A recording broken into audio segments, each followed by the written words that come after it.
बना हुआ है फूलों से, उसमें मोरपंख दिखाई दे रहे हैं। लोकसभा की छत में भी मोरपंख लगे हैं, वो डिज़ाइन उसका मोरपंख जो राष्ट्रीय पक्षी हमारा मोर है उसके हिसाब से, पीछे मोर दिख भी गए। तो ये लोकसभा है। और राज्यसभा जो है वो राष्ट्रीय फूल कमल के डिज़ाइन का बनाया गया है। तो ये मेरे ख्याल से राज्यसभा के अंदर जा रहे हैं अब नरेंद्र मोदी जी। नहीं, ये लोगों से मिल रहे हैं इस समय।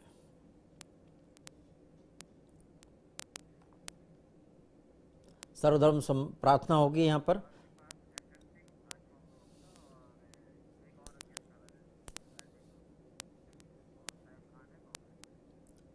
अब ये पर्दा उठाया जा रहा है।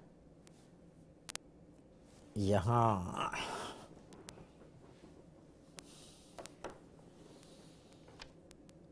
संसद में प्रीएम्बल ऑफ कॉन्स्टिट्यूशन,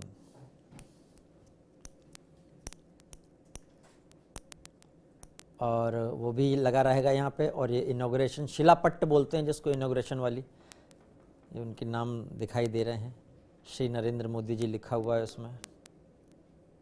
देखने में तो ये प्रीएम्बल ऑफ कॉन्स्टिट्यूशन लग रहा था, लेकिन शिलापट्ट है ये।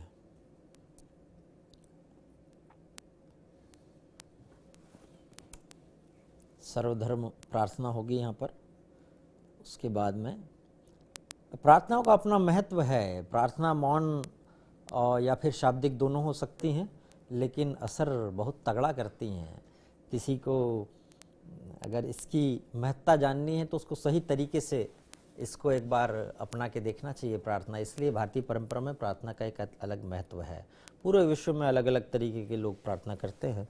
हमारी जो स्थिति है भारत की, भारत में बहुत सारे पंथ हैं, और ये जिन लोगों ने इस संसद बनाने में महत्वपूर्ण योगदान दिया है, प्रधानमंत्री नरेंद्र मोदी की ये तो कला है। हमने देखा था कि बनारस में जिन लोगों ने योगदान दिया था, इवन सफाई कर्मचारियों को भी उन्होंने सम्मानित किया था। तो यहाँ वर्कर्स को सम्मानित कर रहे हैं जिन्होंने नई संसद बनाने में अपना योगदान दिया है।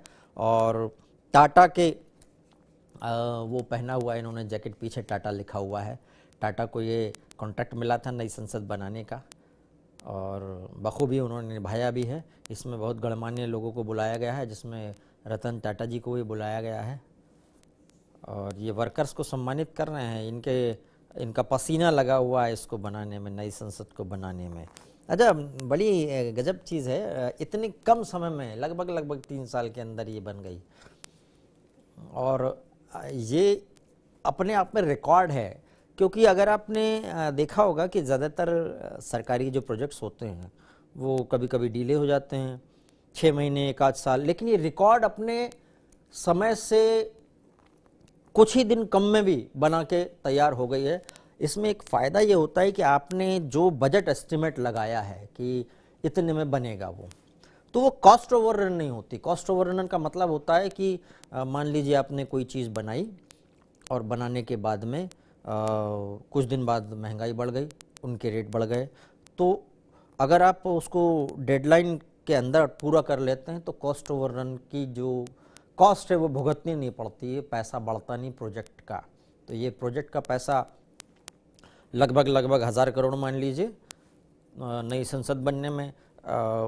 मजाक में तो लोग कहते हैं कि 1000-2000 करोड़ के तो घोटाले हमने कई देख लिए ऐसे कई घोटाले उसमें ये बीजेपी वाले बोल रहे हैं, लगातार बोलते रहते हैं। अभी हमारे साथ बीजेपी और कांग्रेस के दोनों सदस्य मौजूद रहेंगे, प्रवक्तागण रहेंगे, उनसे भी बात करेंगे। हम जुड़ गए हमारे साथ में, देखिए कांग्रेस और बीजेपी से हमारे साथ प्रवक्ता जुड़ गए हैं, और राजनीतिक विश्लेषक भी हमारे साथ जुड़ गए हैं। बड़ी गजब चीज़ है ये, एक अपने आप में ये श्रम का महत्व दिखाती हुई ये तस्वीर है।